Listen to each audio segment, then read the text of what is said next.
Donald Trump is planning another meeting with dictator Putin, this time in Budapest. The first summit, held in Alaska back in August, ended with no progress on stopping the war in Ukraine. According to Bloomberg, the two leaders spoke for more than 2 hours on Thursday. Trump promised once again to bring peace, but in practice, he is easing the pressure on Moscow. He avoided clear answers about the sending long-range Tomahawk missiles to Ukraine or imposing new sanctions on Russia. The call came just before Trump's meeting with Ukrainian President Volodymyr Zelensky. Zelensky hopes Trump's growing frustration with Putin might turn into real support, more air defense systems and energy cooperation. But so far, there is no green light for those missiles. Analysts say Putin is simply buying time, delaying U.S. weapons deliveries and holding off the energy sanctions Trump has promised. The next Trump-Putin summit is expected to take place in Hungary, a choice that could raise eyebrows among European allies, given Viktor Orban's close ties with Moscow. And while Trump pushes for new Putin talks, as experts warn, peace in Ukraine remains distant. That achieving an immediate ceasefire in the near future is very unlikely. It's one of the least plausible options. Even if Putin was willing to somewhat de-escalate, Russia remains significant disruptive potential by continuing its artillery shelling, drone attacks, and strikes deep into Ukrainian territory.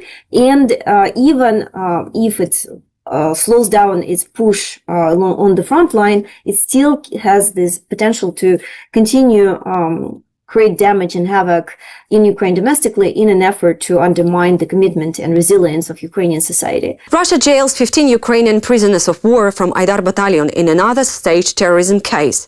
A military court in Rostov-on-Don, southern Russia, has handed down prison sentences of 15 to 21 years to 15 captured Ukrainian soldiers, accusing them of terrorism. All the men served in Ukraine's Aidar battalion, a volunteer unit that has defended the country's east since 2014.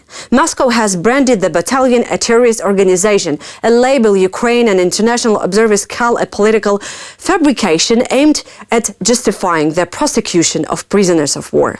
According to Russian prosecutors, the defendants underwent terrorist training, learning to handle weapons and explosives. Kyiv rejects the claim as absurd, stressing that the men are lawful combatants protected under the Geneva Conventions. This is the second mass trial of Ukrainian prisoners of war this year, following the March sentencing of 23 Azov fighters. Human rights groups denounced the verdicts as show trials mean to criminalize Ukraine's defenders rather than deliver justice. The UK's security service, MI5, warns that 2025 has brought an unprecedented surge in threats, 3 times higher than just a few years ago. The agency says Britain is now confronting coordinated hostile activity from several states and extremist organizations. Russia, Iran, and China are all accused of using cyber attacks, sabotage, and covert influence campaigns against the UK and its allies. MI5 Director General Ken McCallum says his officers and police have disrupted multiple plots, from surveillance operations to assassination attempts, all linked to foreign intelligence network. And he says Russia remains the most persistent danger, actively working to spread fear, division, and chaos across Europe. Anyone watching the news can see that Russia is committed to causing havoc and destruction. Our partners across Europe are dealing with it every day, from cyber attacks to sabotage. We stand with them, because the UK is no different. In the last year, we and the police have disrupted a steady stream of surveillance plots with hostile intent, aimed at individuals Russian leaders perceive as their enemies. And we're seeing Russia-based figures using online platforms in wider attempts, largely unsuccessful, to sow the seeds of violence, chaos and division here in the UK. Fear of Russian attack is rising in Germany. A new poll shows that 1 in 4 Germans believe a Russian invasion of Europe could happen within the next few months. The survey was conducted in early October, following several incidents involving suspected Russian drones entering NATO airspace, including over Germany itself. Researchers say these events have amplified public anxiety as Europe continues to support Ukraine. According to the results, 27% of respondents see a war with Russia as likely within 6 months, while 61% believe it won't happen. The strongest fears are among supporters of the far-right Alternative for Germany, known for their anti-Ukrainian stance. Younger people are the most anxious. NATO Secretary General Mark Rutte recently suggested that China might push Russia to strike Europe in order to distract the West from Taiwan. Meanwhile, Australian analyst Gustav Gressel warns that Moscow could act on its own if it believes the war in Ukraine ends on its terms. Russia's resort city of Sochi came under drone and missile attack overnight, according to multiple Russian telegram channels. Air raid sirens were heard across the city, and local authorities ordered tourists in hotels to move to basements and underground parking areas.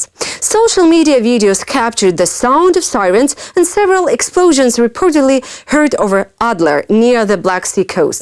By early morning, the mayor confirmed that Russian air defenses were repelling a missile attack. So far, there have been no official reports of direct hits or casualties. Earlier this month, Sochi was also targeted by drones during a visit by Putin for the Valdai Forum. In August, Ukraine's armed forces claimed responsibility for a strike on Sochi airport's fuel infrastructure, which caused a large fire. Russia is expanding one of its main strategic air bases, Engels 2, in the Saratov region. According to the defense outlet Militarny, citing the analyst Avi Vector, new satellite images show major construction underway on the northern part of the airfield, where concrete foundations are being poured for 12 new aircraft parking positions.